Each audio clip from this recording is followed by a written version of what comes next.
pemirsa setia Fibis News, jumpa dengan saya Alfred Pakasi dalam program Fibis News Domestic Market Trend Outlook periode 17 sampai dengan 21 Februari 2025.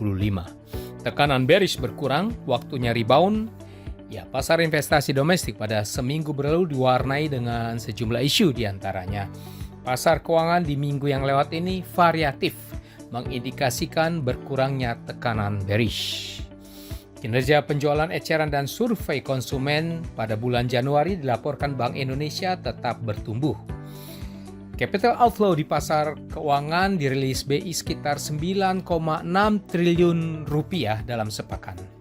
Sentimen global saat ini sekitar rencana kebijakan tarif timbal balik atau reciprocal tarif dari Amerika Serikat kepada sejumlah mitra dagangnya.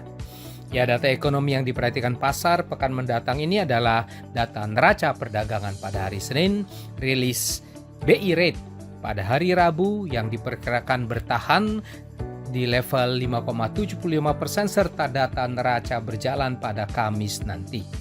Untuk minggu berikutnya, isu prospek ekonomi dalam dan luar negeri ini akan kembali mewarnai pergerakan pasar. Seperti apa dinamika pasar hari ini? Berikut detail dari Fibis News Domestic Market Review and Outlook periode 17 sampai dengan 21 Februari 2025. Kita awali dengan pasar modal Indonesia. Minggu yang baru lewat, IHSG terpantau berakhir masih bearish, sempat tergelincir ke level 38 bulan terendahnya yakni sejak Desember 2021, lalu rebound dan konsolidasi. Di antara tekanan net sell investor asing sekitar 2,9 triliun rupiah dalam sepekan, namun bangkit terakhirnya ditopang terutama saham perbankan BUMN. Sementara itu bursa kawasan Asia pada umumnya positif. Secara mingguan IHSG ditutup melemah 1,54% ke level 6.638.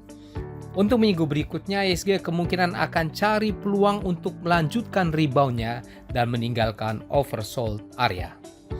Ya, beralih ke mata uang rupiah terhadap dolar AS, pekan lalu berakhir balik menguat terbatas ke level 2 minggu tertingginya.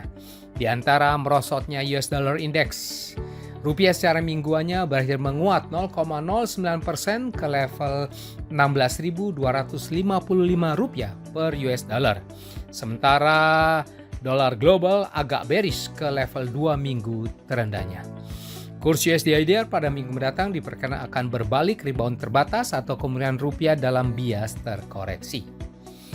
Harga obligasi rupiah pemerintah Indonesia jangka panjang 10 tahun terpantau naik secara mingguannya. Ini terlihat dari pergerakan turun dari yield obligasi pemerintah dan berakhir ke level 6,751% pada akhir pekan. Ini terjadi di tengah berbaliknya ke aksi jual investor asing di pasar SBN. Sementara yield US Treasury terpantau menurun perlahan ini di pekan ketiganya. Ya, pemirsa setia Fibis News, laporan Bank Indonesia menunjukkan bahwa kinerja penjualan eceran diperkirakan tetap tumbuh pada Januari 2025 ini. Hal ini terjamin dari indeks penjualan real Januari 2025 yang diperkirakan mencapai 211,3 atau secara tahunan tumbuh sebesar 0,4% year on year. Kinerja penjualan eceran tersebut terutama ditopang oleh pertumbuhan kelompok barang budaya dan rekreasi serta peralatan informasi dan komunikasi. Sementara itu, survei konsumen Bank Indonesia pada Januari mengindikasikan keyakinan konsumen terhadap kondisi ekonomi tetap kuat. Hal ini tercermin dari indeks keyakinan konsumen Januari yang berada pada level optimis sebesar 127,2. Tetap kuatnya keyakinan konsumen pada Januari ditopang oleh indeks ekspektasi konsumen dan indeks kondisi ekonomi saat ini. Pihak lain berdasarkan data transaksi 10 sampai dengan 13 Februari 2025, non-resident tercatat melakukan jual neto atau capital outflow sebesar 9,61 triliun rupiah. Terdiri dari jual neto 2,42 triliun rupiah di pasar saham, 2,51 triliun rupiah di pasar SBN, dan 4,68 triliun rupiah di sekuritas rupiah Bank Indonesia. Ya, demikianlah pemirsa setia Fibis News, kita sudah membahas bersama Fibis News Domestic Market Review and Outlook periode 17 sampai dengan 21 Februari 2025. Ya, saya Alfred Pakasi di sini mohon diri sejenak. Baiklah semuanya, stay healthy dan salam Fibis.